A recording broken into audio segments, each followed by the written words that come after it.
Welcome to UPSC पे चर्चा with विशाल।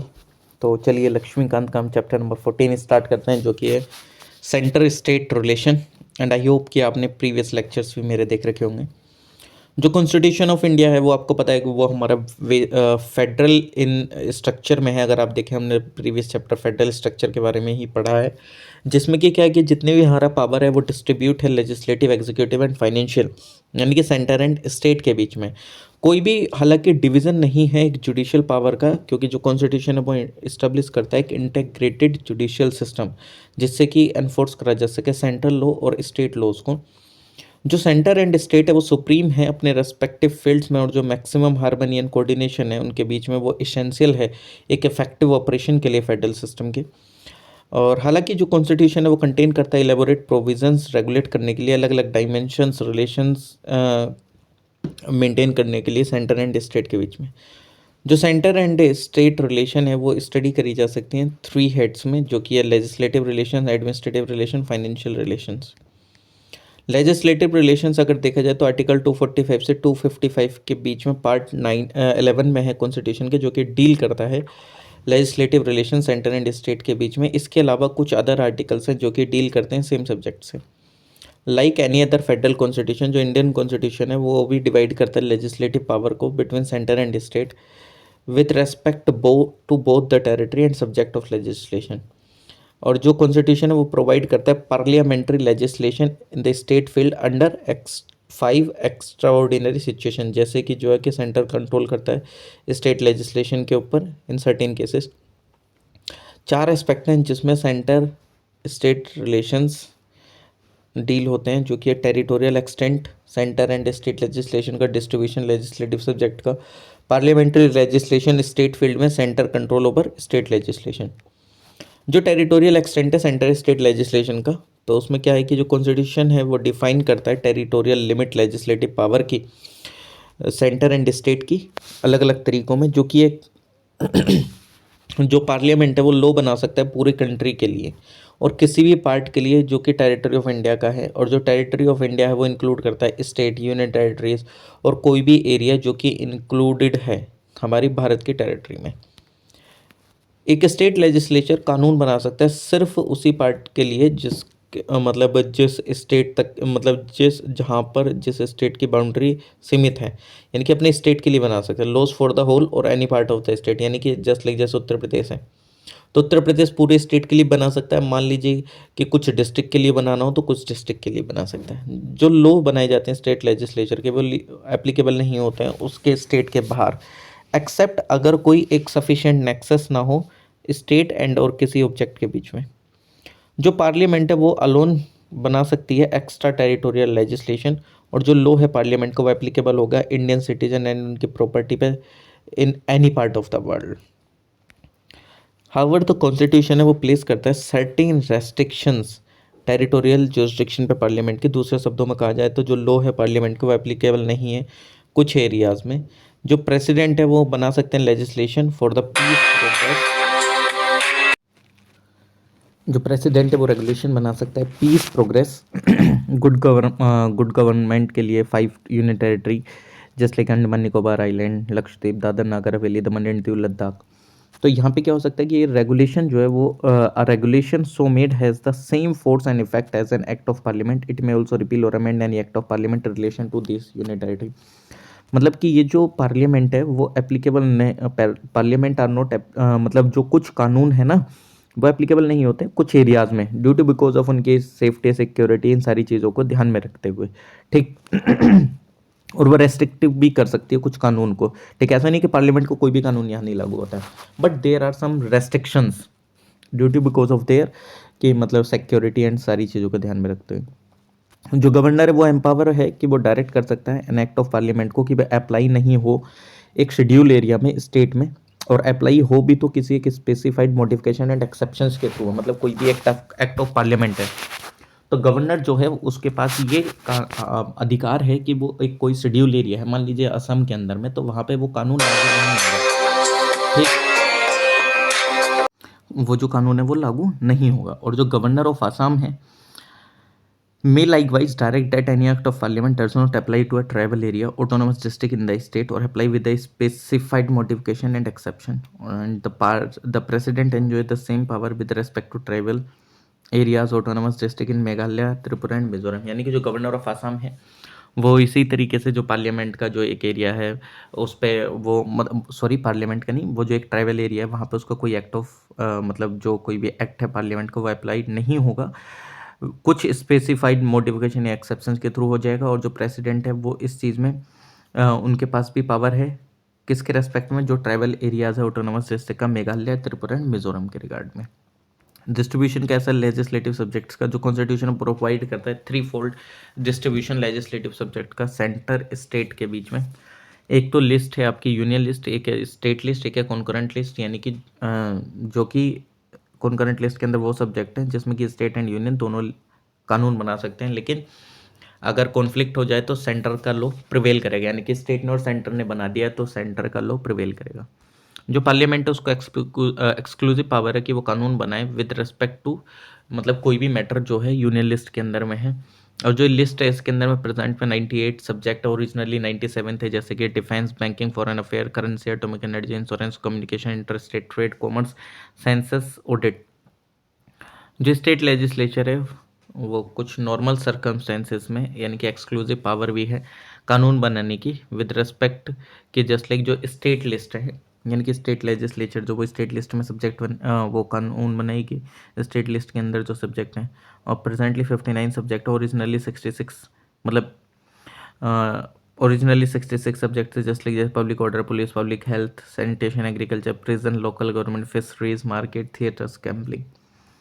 और जो पार्लियामेंट एंड स्टेट लेजिस्लेचर है वो कानून बना सकते हैं कॉन्करेंट लिस्ट पे। ये जो लिस्ट है इसके अंदर में 52 सब्जेक्ट हैं, पहले 47 थे, जैसे criminal law and procedure, civil procedure, marriage and divorce, population control, family planning, electricity, labour welfare, economic social planning, drugs, newspaper, books, printing press and others. और जो 42nd अमेंडमेंट एक्ट है 1976 का, उसने ट्रांसफ़र करे 5 सब्जेक्ट कॉन्करेंट लिस्ट में state list से, जो कि है education, forest, weight and measures, protection of wild animals and birds, administration of justice.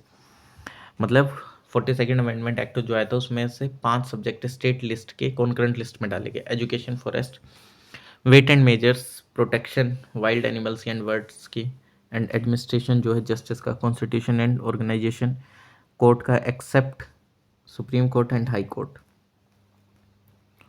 Parliament के पास पावर है कि वो लॉ बना सकता है किसी भी with respect to any matter of any part of the territory of India जो कि इंक्लूडेड नहीं है स्टेट में या स्टेट लिस्ट में। यानी कि पार्लियामेंट के पास पावर है कि वो किसी भी मैटर पे कानून बना सकता है पूरे मतलब हमारे जो भारत की टेरिटरी है उसमें से किसी भी एक पार्ट के लिए भी, जो भले से स्टेट के अंदर में नहीं भी है तब भी। ये जो प्रोविज़न है वो रेफ़र करता है यूनियन टेरिटरीज़, यानी कि खासकर यूनियन टेरिटरीज़ के लिए है ये चीज़।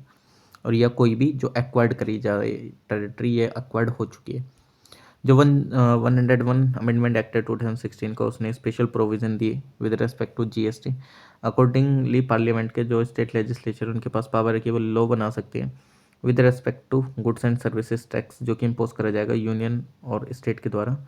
फर्दर जो पार्लियामेंट है उसके पास एक्सक्लूसिव पावर है कि वो कानून बनाए with respect to goods and services tax where the supply of goods and services दोनों कहाँ हो रहे हो, इंटर स्टेट ट्रेड और कॉमर्स में। जो पावर है लॉ बनाने की with respect to residuary subject जो मैटर है वो इनैमरेट हुआ है थर्ड लिस्ट में, यानी कि 3 लिस्ट में वेस्टेड इन द पार्लियामेंट। और जो बाकी इनके अलावा जो कोई भी पावर बच जाती है, the residuary power of legislation include power to levy residuary taxes, यानी कि जो पावर है कानून बनाने की रेसिड्यूरी सब्जेक्ट्स पे वो पार्लियामेंट के हाथ में। और इसके अलावा भी जो भी कोई पावर बच जाती है या कोई भी सब्जेक्ट तो वो भी इन्हीं के हाथ में वो बना सकते हैं।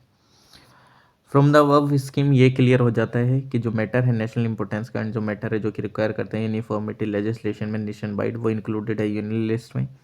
और जो मैटर है रीजनल एंड लोकल इंपॉर्टेंस के एंड जो मैटर जो कि परमिट करते हैं डाइवर्सिटी ऑफ इंटरेस्ट वो स्पेसिफाइड है स्टेट लिस्ट में। और जो मैटर हैं जिन पर यूनिफॉर्मिटी ऑफ लेजिस्लेशन आपको throughout the country desirable है but not essential are enumerated in the concurrent list. ये परमिट करता है diversity along with uniformity. US के अंदर में जो ओनली पावर है फेडरल गवर्नमेंट के एनिमरेटेड है हमारे कॉन्स्टिट्यूशन में, एंड जो रेसिडेरी पावर है वो स्टेट्स के पास है। जो ऑस्ट्रेलियन कॉन्स्टिट्यूशन है वो फॉलो करता है American pattern of single enumeration of power. Canada दूसरी तरफ डबल एन्यूमरेशन है, फेडरल एंड प्रोविंशियल, एंड रेसिडेरी जो पावर है वो सेंटर के हाथ में ही है। जो government of India act 1935 provide करता है थ्री फोल्ड एन्यूमरेशन, यानी कि फेडरल, प्रोविंशियल एंड कॉन्करेंट। और जो प्रेजेंट कॉन्स्टिट्यूशन है वो फॉलो करता है स्कीम इस एक्ट की, बट एक डिफरेंस है, अंडर दिस एक्ट की जो रेसिडरी पावर है वो ना ही फेडरल लेजिस्लेचर पे ना ही प्रोविंशियल लेजिस्लेचर पे, बट ये गवर्नर जनरल ऑफ इंडिया पे थी। लेकिन इंडिया के बट इंडिया जो वो फॉलो करता है कैनेडियन प्रेसिडेंट इस विषय में। मतलब पहले क्या था कि स्टेट और सेंटर में डिवाइडेड थे, लेकिन residual power governor general of India के हाथ में थे। लेकिन हमारे यहाँ क्या कॉन्करेंट लिस्ट, उसके अंदर स्टेट और यूनियन कोई भी बना सकता है। जो कॉन्स्टिट्यूशन है वो एक्सप्रेसली सिक्योर करता है प्रीडोमिनेंस यूनियन लिस्ट का स्टेट लिस्ट के ऊपर एंड कॉन्करेंट लिस्ट के ऊपर, ठीक, एंड कॉन्करेंट लिस्ट का स्टेट लिस्ट के ऊपर। यानी कि एक तरीके से किसी का ऊपर कोई भी प्रीडोमिनेंस ना हो, यूनियन लिस्ट का स्टेट लिस्ट पे, कॉन्करेंट लिस्ट का मतलब यूनियन लिस्ट का state list and concurrent list पे, एंड कॉन्करेंट लिस्ट का स्टेट लिस्ट पे। और इन केस ऑफ ओवरलैपिंग, अगर ओवरलैपिंग हो जाती है union list and state list में, तो जो फॉर्मर है वो प्रिवेल करेगा, ठीक। और इफ़ अगर ओवरलैप हो जाती है union list and concurrent list में, तो ये अगेन जो फॉर्मर है, जो पहले बना हुआ है कानून, वो प्रिवेल करेगा। और इफ़ कॉन्फ्लिक्ट हो जाती है concurrent list and state list में, तो जिसका कानून पहले बना हुआ है तो वो प्रिवेल करेगा। इफ़ अगर central law and state law में जस्ट लाइक कॉन्फ्लिक्ट हो जाती है, एक कॉन्करेंट लिस्ट के किसी भी एक चीज़ पे कानून बना है, तो सेंट्रल लॉ जो है वो प्रिवेल करेगा स्टेट लॉ पे। यानी कि दोनों ने एक ही के ऊपर कानून बना दिया तो सेंटर का लॉ चलेगा, ठीक। इफ़ अगर स्टेट लॉ है वो रिजर्व है कंसिडरेशन के लिए प्रेसिडेंट के, एंड रिसीव करता है assent, and then state law prevail करता है स्टेट में, but it would still be competent for the parliament to override such a law by subsequently making a law on the same matter. Parliamentary legislation state field में जो अब scheme है distribution की legislative power की between centre and state, वो maintain होती है normal times में, लेकिन अब नॉर्मल टाइम्स में जो स्कीम है डिस्ट्रीब्यूशन की आइदर मॉडिफाइड और सस्पेंडेड, यानी कि दूसरे शब्दों में बोला जाए तो कॉन्स्टिट्यूशन एम्पावर करता है पार्लियामेंट को कि वो कानून बनाए किसी भी मैटर पर जो कि स्टेट लिस्ट में अंडर 5 एक्स्ट्राऑर्डिनरी सर्कमस्टांसेस। जिस टाइम पे राज्यसभा पास करता है रिजोल्यूशन, यानी कि अगर स्टेट लिस्ट पे कानून बनाना है सेंटर को, तो वो किस हिसाब से बना सकती है, तो पहले राज्यसभा को, अगर राज्यसभा ने पास कर दिया रिजोल्यूशन, वो तभी स्टेट लिस्ट पर कानून बना सकता है। और वो कैसे पास करेगा, अगर उसको लगता है कि वो नेशनल इंटरेस्ट में है कानून बनाना, तो पार्लियामेंट जो है वो उस पर लॉ बना सकता है, चाहे वो गुड्स एंड सर्विसेज से रिलेटेड हो, टैक्स यानी कि जीएसटी से रिलेटेड हो, या कोई भी मैटर है स्टेट लिस्ट में, या पार्लियामेंट जो है वो मतलब बन जाता है कॉम्पिटेंट कि वो लॉ बना सकता है उस सब्जेक्ट पे। और ये जो रिजोल्यूशन वो सपोर्ट करने जाने चाहिए 2/3 मेंबर्स से प्रेजेंट एंड वोटिंग, और जो रिजोल्यूशन है वो remain in force for 1 year, 1 साल तक वो चलता है, और उसको रिन्यू करा जा सकता है any number of time, but उसको 1 साल से ज़्यादा नहीं बढ़ाया जा सकता। और जो लॉ है वो the law cease to have effect on the explanation of 6 month after the resolution is ceased to be in force, ठीक।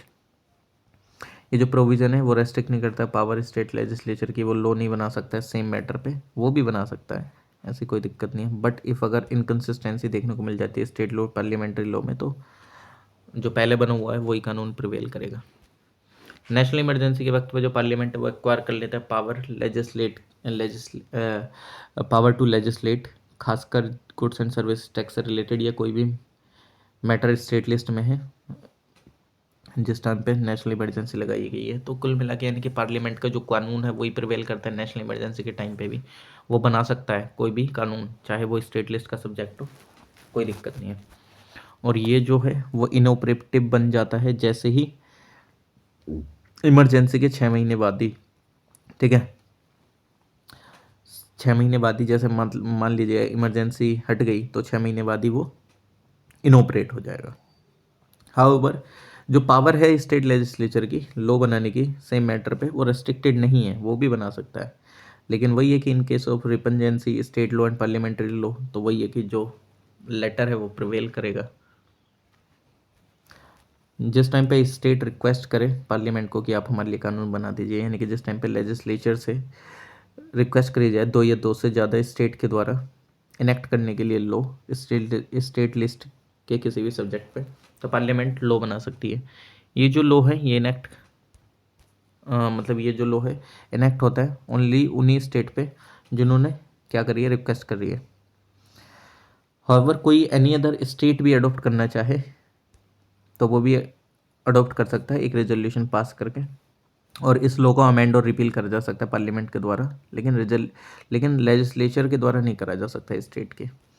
ये जो इफेक्ट है पास करने का resolution under the above provision, ये है कि जो पार्लियामेंट है वो बन जाता है एक एंटाइटल लेजिस्लेट करने के लिए विद रिस्पेक्ट टू मैटर, मतलब which it has no power to make a law, मतलब वही है कि उसको पावर मिल जाती है उन कानून तो बनाने की जो कि उसके अंदर में भी नहीं थे तो वो तब भी बना देता है। यानी कि स्टेट लेजिस्लेचर जो एक तरीके से रिक्वेस्ट करके उनको पावर दे देता है, ठीक, कि हाँ यार प्लीज़ बना दीजिए कानून हमारे लिए।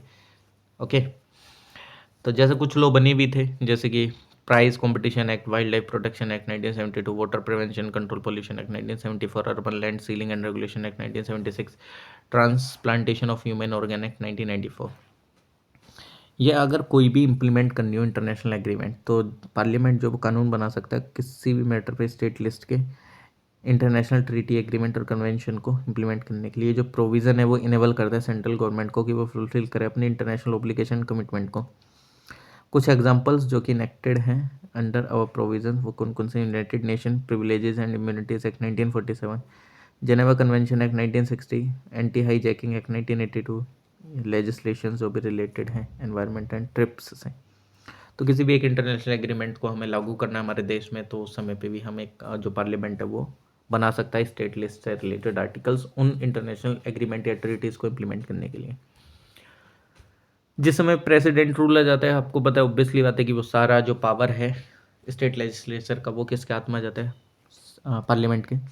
तो प्रेसिडेंट रूल इम्पोज हो जाता है स्टेट में तो पार्लियामेंट जो है वो एम्पावर हो जाती है कानून बनाने के लिए किसी भी मैटर पे जो भी स्टेट लिस्ट के अंदर है, और जो लॉ बनाया जाता है पार्लियामेंट के द्वारा वो कंटिन्यू रहता है ऑपरेटिव प्रेसिडेंट रूल के बाद भी। यानी कि इसका मतलब ये है कि जो पीरियड है जिस for which such a law remain in force is not conterminous with the duration of the president rule but such a law can be repealed or altered or reenacted by the state legislature।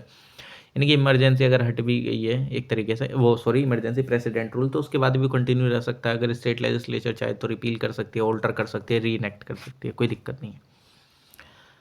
Centre का control state legislation पे, यानी कि parliament के पास power है legislate करने की directly state subject पे अंडर कुछ एक्सेप्शनल सिचुएशन, और कॉन्स्टिट्यूशन उनको एम्पावर भी करता है सेंटर को कि वो एक्सरसाइज कर सकती है कंट्रोल स्टेट लेजिस्लेटिव मैटर्स पे कुछ तरीकों में। यानी कि जो गवर्नर है वो रिजर्व कर सकता है सर्टेन टाइप ऑफ बिल जो भी पास करेंगे स्टेट लेजिस्लेचर के द्वारा प्रेसिडेंट के कंसिडरेशन के लिए, और जो प्रेसिडेंट है वो अपनी पावर का इस्तेमाल कर सकता है एब्सोल्यूट वीटो वगैरह का उनके ऊपर। जो बिल है इन सर्टेन मैटर्स पर एनिमरेट है स्टेट लिस्ट में वो इंट्रोड्यूस हो सकता है स्टेट लेजिस्लेशन में only with previous sanction of the president, यानी कि वही है कि पहले उनकी अनुमति मिली हो। फॉर एग्जांपल जो बिल है वो इम्पोज करता है restriction on the freedom of trade and commerce, तो इसके ऊपर जो है पहले प्रेसिडेंट से क्या लेना पड़ेगा, अनुमति लेनी पड़ेगी। ठीक, कुछ स्टेट लिस्ट के बिल्स वगैरह पे अगर इंट्रोड्यूस करना है just like freedom of trade and commerce से रिलेटेड है कि अगर आपको इम्पोज करना है रेस्ट्रिक्शन, जो सेंटर है वो डायरेक्ट कर सकता है स्टेट को कि वो रिजर्व करे money bill and other finance bill जो भी पास करे गए हैं स्टेट लेजिस्लेचर के द्वारा प्रेसिडेंट की कंसिडरेशन के लिए, खासकर फाइनेंशियल इमरजेंसी के समय। फाइनेंशियल इमरजेंसी लग रही है अगर कोई वो स्टेट में मनी बिल या कुछ एक अदर फाइनेंशियल बिल ला रहे हैं तो प्रेसिडेंट का कंसिडरेशन ज़रूरी है उस समय पर। तो ये सब चीज़ों से ये तो क्लियर हो जाता है कि भाई जो कॉन्स्टिट्यूशन है वो असाइन करता है एक पॉजिटिव सुपीरियोरिटी सेंटर की लेजिस्लेटिव स्फीयर में, और इस कंटेक्स्ट में जो सरकारी कमीशन है वो सेंटर स्टेट रिलेशन जो कि 1983 से 1988 के बीच में बैठा तो उसने भी कुछ चीज़ें ऑब्जर्व करी। जो रूल है फेडरल सुप्रीमेसी का ये एक टेक्निक है अवॉइड करने के लिए एब्सर्डिटी, रिजोल्व करने के लिए कॉन्फ्लिक्ट एंड इंश्योर करने के लिए harmony union and state laws में। इफ़ अगर जो ये प्रिंसिपल है यूनियन सुप्रीमेसी का वो एक्सक्लूड हो जाता है तो इट इज़ मतलब ये डिफ़िकल्ट होगा हमारे लिए इमेजिन करना उसका deleterious result. There will be every possibility क्या कि टू टायर पॉलिटिकल सिस्टम जो कि still fitted by interference, strife, legal chaos, and confusion caused by host of conflicting law must to bewilderment of the common citizen. Integrated legislative policy and uniformity on basic issues of common union state concern will be stymied. The federal principle of unity and diversity will be very much casualty. The rule of federal supremacy therefore is indispensable for the successful functioning of the federal system. यानी कि काफ़ी सारी चीज़ों में confusion हो जाएगी और काफ़ी अच्छे से चीज़ें इम्प्लीमेंट नहीं हो पाएंगी, तो इसलिए एक फेडरल को सक्सेसफुल बनाने के लिए ये सारी चीज़ें भी थोड़ी बहुत ज़रूरी हो जाती हैं। कुल मिला के ऐसे समझ लो, ठीक। एडमिनिस्ट्रेटिव रिलेशंस अगर देखा जाए जो कि आर्टिकल 256 से 263 के बीच में है, पार्ट 11 में कॉन्स्टिट्यूशन के, जो कि डील करता है एडमिनिस्ट्रेटिव रिलेशन से स्टेट एंड सेंटर के, और काफ़ी ज़्यादा आर्टिकल्स हैं जो कि डील करते हैं सेम मैटर से, काफ़ी सारे आर्टिकल्स हैं। डिस्ट्रीब्यूशन एग्जीक्यूटिव पावर का, जो एग्जीक्यूटिव पावर है वो डिवाइडेड है सेंटर एंड स्टेट के बीच में किस लाइन पे, यानी कि डिस्ट्रीब्यूशन ऑफ लेजिस्लेटिव पावर, जो कि एक्सेप्ट है कुछ फ्यू केसेस में, जस्ट लाइक जैसे जो एग्जीक्यूटिव पावर है सेंटर की वो एक्सटेंड हो सकती है पूरे भारत पे, just like to the matter on which parliament has exclusive power of legislation, यानी कि कुछ मैटर में पार्लियामेंट के पास एक्सक्लूसिव पावर होती है लेजिस्लेशन करने की, जस्ट लाइक जैसे यूनियन लिस्ट में जो चीज़ एनिमरेटेड है, या कुछ मतलब जैसे to the exercise of right authority and jurisdiction conferred on it by any treaty or agreement. Okay, यानी कि कुल मिला के सेंटर के पास एक एग्जीक्यूटिव पावर है जो कि एक्सटेंड हो सकती है पूरे भारत के ऊपर पे, तो ये कुछ उसने मैटर बता रखे हैं, ठीक। उनके पास अधिकार भी, अथॉरिटी भी, जुरिस्डिक्शन भी है, ठीक। सिमिलरली जो एग्जीक्यूटिव पावर है स्टेट की वो एक्सटेंड होती है उसकी टेरिटरी पे विद रेस्पेक्ट टू कि वो स्टेट लेजिस्लेचर के थ्रू एक्सक्लूसिव पावर का इस्तेमाल करता है स्टेट जो है, जो भी स्टेट लिस्ट के अंदर में मैटर है खासकर उनके लिए, और in respect of matter on विच, जिसके ऊपर जो पार्लियामेंट एंड स्टेट लेजिस्लेचर है उसके पास पावर है लेजिस्लेशन की, जो सब्जेक्ट हैं वो एनिमरेटेड हैं कॉन्करेंट लिस्ट में, और जो एग्जीक्यूटिव पावर है वो किसके साथ है, स्टेट्स के, एक्सेप्ट जिस टाइम पे जो कॉन्स्टिट्यूशनल प्रोविजन है और पार्लियामेंट्री लॉ है वो स्पेसिफिकली कन्फर्म है सेंटर के ऊपर। देयरफॉर जो लॉ है उन कॉन्करेंट सब्जेक्ट जो कि इनेक्ट होता है पार्लियामेंट के द्वारा वो एग्जीक्यूट करा जाए स्टेट्स, एक्सेप्ट जिस टाइम पे कॉन्स्टिट्यूशन और पार्लियामेंट डायरेक्टेड नहीं है इन सब चीज़ों के लिए।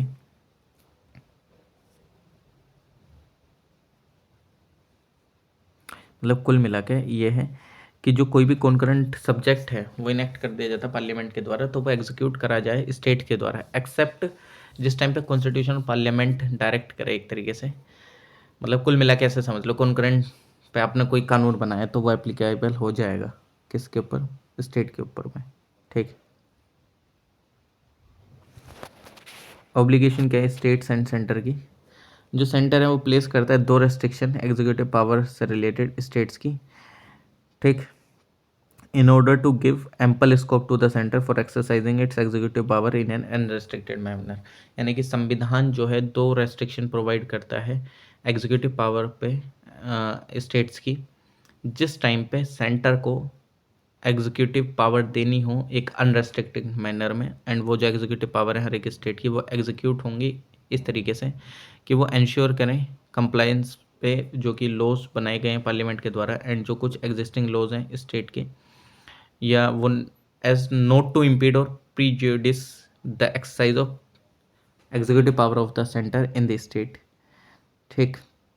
और जो फॉर्मल ले डाउन करेंगे general obligation upon the state, बाद में जो लेटर इम्पोजेस है specific obligation on the state not to hamper the executive power of the centre.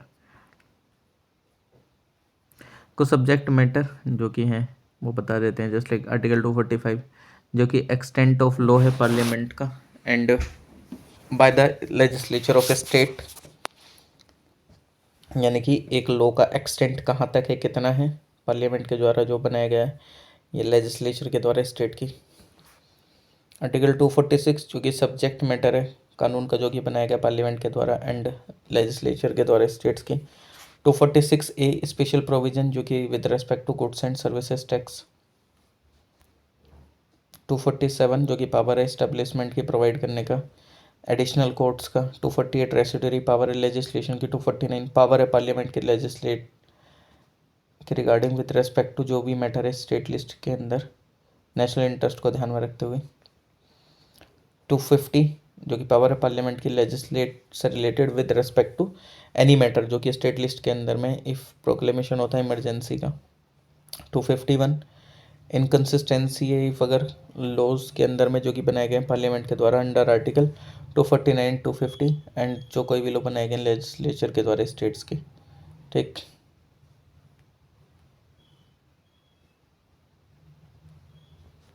252 यानी कि पावर है पार्लियामेंट की लेजिस्लेट करने की दो या दो से ज़्यादा states by consent and adoption से रिलेटेड उन लेजिस्लेशन का by and any other state.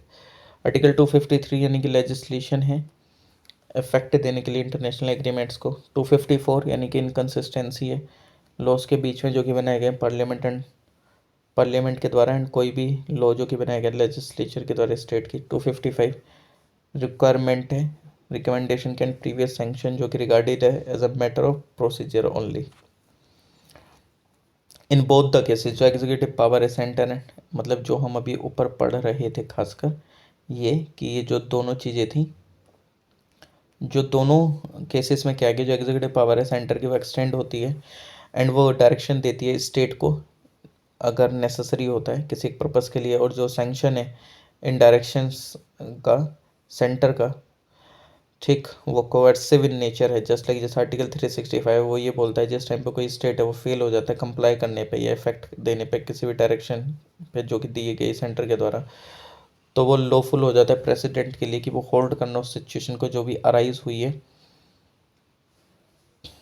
इन विच जो है तो गवर्नमेंट स्टेट है वो कैरी नहीं कर रही है प्रोविजंस के अकॉर्डिंग कॉन्स्टिट्यूशंस के। और इसका मतलब क्या है इन इस सिचुएशन में जो प्रेसिडेंट रूल है वो इम्पोज होगा सेंटर के अंदर आर्टिकल 356 के।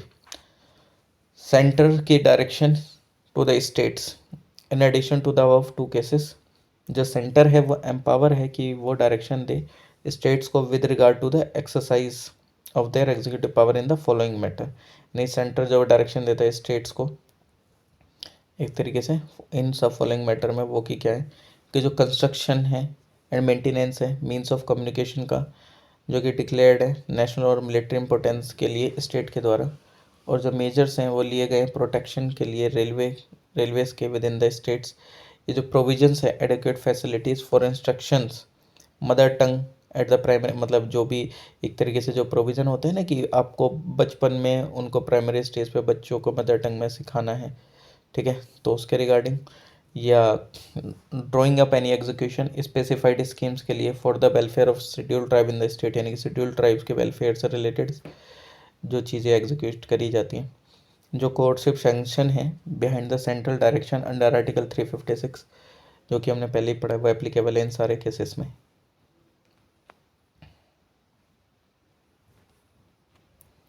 म्यूचुअल डेलीगेशन ऑफ फंक्शन यानी कि जो डिस्ट्रीब्यूशन है लेजिस्लेटिव पावर का सेंटर एंड स्टेट के बीच में वो रिजिड है, और कॉन्सिक्वेंटली जो सेंटर है वो can not delegate its legislative power to the state and a single state can not request the parliament to make a law on a state subject, यानी कि जो सेंटर है वो डेलीगेट नहीं कर सकता अपनी लेजिस्लेटिव पावर का स्टेट को, हालांकि और जो सिंगल स्टेट है वो भी रिक्वेस्ट नहीं कर सकता पार्लियामेंट से लॉ बनाने के लिए स्टेट सब्जेक्ट पे। दो से ज़्यादा होने चाहिए बेसिकली, ठीक। और जो डिस्ट्रीब्यूशन है एग्जीक्यूटिव पावर का इन जनरल वो फॉलो करता है डिस्ट्रीब्यूशन ऑफ लेजिस्लेटिव पावर, और ये जो रिजिड डिवीज़न है एग्जीक्यूटिव स्फेयर का वो लीड करता है ओकेजनल कॉन्फ्लिक्ट दोनों के बीच में, और जो कॉन्स्टिट्यूशन प्रोवाइड करता है inter government delegation executive function का इन ऑर्डर टू क्या कि मिटिगेट कर सके रिजिडिटी एंड अवॉइड कर सकेंगे एक डेडलॉक वाली सिचुएशन। अकॉर्डिंगली जो प्रेसिडेंट है state with the consent of the state government, मतलब प्रेसिडेंट जो है स्टेट गवर्नमेंट के कंसेंट से वो एंट्रस्ट करता है गवर्नमेंट को any of the executive function of the centre, यानी कि वो सेंटर को दे सकता कोई भी एक एग्जीक्यूटिव फंक्शन। और कन्वर्सली जो गवर्नर है स्टेट का सेंट्रल गवर्नमेंट के कंसेंट से एंट्रस्ट करता है गवर्नमेंट को कोई भी एग्जीक्यूटिव फंक्शन स्टेट का, ठीक।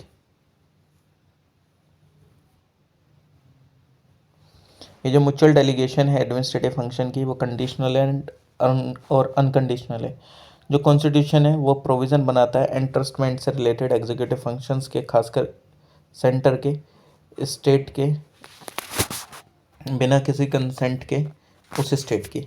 बट इस केस में जो डेलीगेशन है वो पार्लियामेंट के द्वारा है, ना कि प्रेसिडेंट के द्वारा। और ये जो लॉ बनाया गया पार्लियामेंट के द्वारा, कोई भी सब्जेक्ट पे यूनियन लिस्ट के, वो कन्फर्म करता है पावर एंड इम्पोज करता है ड्यूटीज़ स्टेट पे, और ऑथराइज करता है कन्फर्डिंग ऑफ पावर एंड इम्पोज करता है ड्यूटीज़ सेंटर के द्वारा स्टेट के ऊपर, रेस्पेक्टिव की स्टेट ने कंसेंट दिया कि नहीं दिया। नोटेबली जो सेम थिंग है वो ऐसी स्टेट लेजिस्लेचर के द्वारा नहीं करी जाती।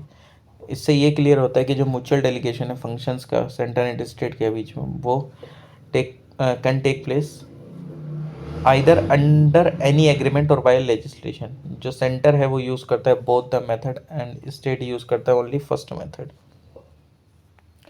कोऑपरेशन वाला जो है बिटवीन सेंटर एंड स्टेट, ये हम नेक्स्ट लेक्चर में देखेंगे। तो बाय एवरीवन, टेक केयर, मिलते हैं आप लोगों से नेक्स्ट लेक्चर में। So please like, share, comment and subscribe. Thank you.